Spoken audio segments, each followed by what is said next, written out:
I want to go to Senator Bill Cassidy right now of Louisiana. Senator, this is the impasse to hear all the folks in Washington tell it, and the reason why this aid for Ukraine and Israel is sort of stopped at the door.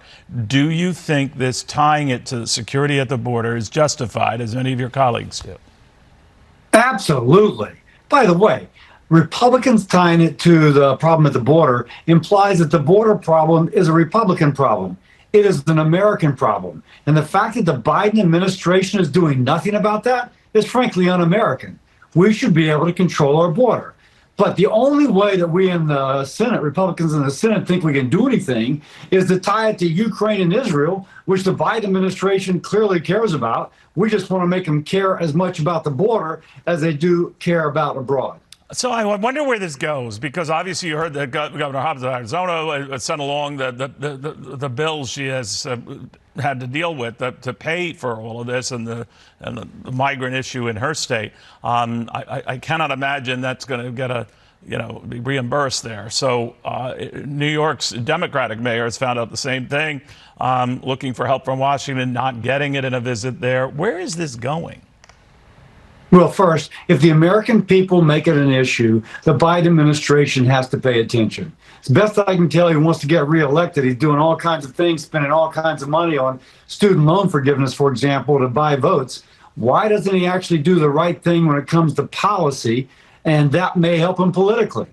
But you know what they said, Senator, as you know, I didn't mean to jump on you, sir, but just what their position is, I want you to react to it, that they feel this is an important issue, just like you do. So they say, the White House saying, we will work on a deal on border security, but that's separate. It shouldn't be tied into this. Republicans have been arguing, unless we do tie it into this, you'll never address it, right? Absolutely. We don't trust the president on this.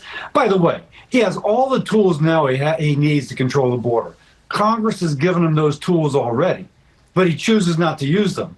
I'll also point out the Obama administration had a far lower influx of people than does the Biden administration. So it is a conscious decision of this administration not to use the tools. Republicans, we just want them to use the tools, have metrics. Listen, we care about Israel deeply. We want to support Israel, but we've got to control the border. This is the only way we can get you to use the tools that you've been given. So when we talk about that, and of course, President Zelensky in Ukraine gets very worried because he's running into some trouble with the EU right now because they've got budget issues. It kind of gets in the weeds, Senator, but you know this better than I, that money from Europe might not be immediately forthcoming. Money from us might not be immediately forthcoming. What do you think about that? I'm actually all for fighting the Russians through the Ukrainians. That's a good thing. We should support the Ukrainians in their struggle.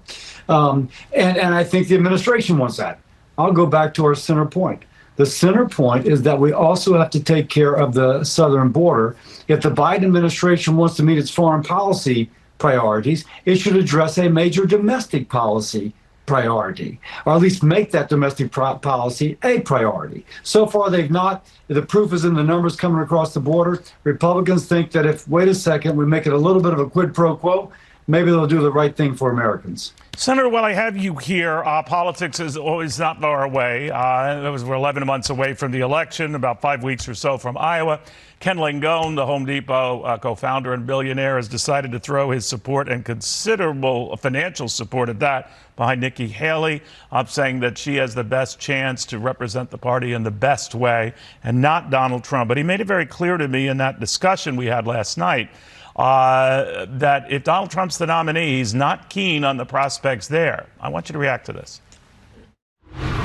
It's between Joe Biden. It's between Donald Trump. You got to make a choice. What would it be? I wouldn't vote for. Maybe I'll write my wife's name. I got an idea. I'll write Elaine's name in. All right. He even went so far as to say if it's Nikki Haley, if it's who he's backing, if it's Ron DeSantis, he could go with that. Likes Chris Christie, but he does not like Donald Trump, says he's a certain loser, said if it came down to he and Biden, he would write his wife's name in, not Donald Trump. What did you make of that? Well, I think that's the kind of weakness of President Trump. He's got people who absolutely love the guy to death. No matter what he does, they're going to support him. And there are people who normally would vote Republican who are not going to. I'll point out that 4 of the 5 swing states that he's got to win have Democratic governors. And so even though he's leading in the polls nationwide, you can run it up in some states, but if you don't have those swing states, it's going to be difficult to win the presidency. So I think what Ken is doing is taking a strategic view. Still, there's a Wall Street Journal poll out this morning, Senator, that shows the former president leading the current one 47 to 43. Furthermore, when you throw in all these third-party extra candidates, there are 5 of them right now, that lead widens 37 to 31. If he is damaged goods, that is Donald Trump, the poll numbers have a funny way of showing that. What do you think? Yeah, but it all comes down to the Electoral College. Right. You've got to win certain states. The left runs it up in the blue states. California, New York, New Jersey, we know who they are. The right in some red states. It is those 4 or 5 swing states, maybe it's 7 or 8. Most of those are like 4 of the top 5 are run by Democrats. Republicans have got to be very realistic about this. You know, if what is it? If ifs and buts for candies and nuts would all have a Merry Christmas. And so if we're going to be objective, saying, okay, what's our best chance to win? We've got to win in these swing states. What kind of candidate is going to win there? And that's probably what Ken is looking at. All right. Now, in those swing states, and these polls go back a few weeks, as you know, Donald Trump was leading. You're quite right to point out they're all run by Democrats. That might change, and it's very early. But what would you do if forced to choose between Joe Biden and Donald Trump? Well, you give me a theoretical. I'm going to vote Republican, but let's see who our final candidate is. Well, it might be theoretical, but that's the choice right now. If it were right now, and that was the choice, hey, check do? back with me in November. So you're not going to answer me? I'm not going to take that one, man. Okay, so it sounds to me that under no circumstances would you ever support Donald Trump.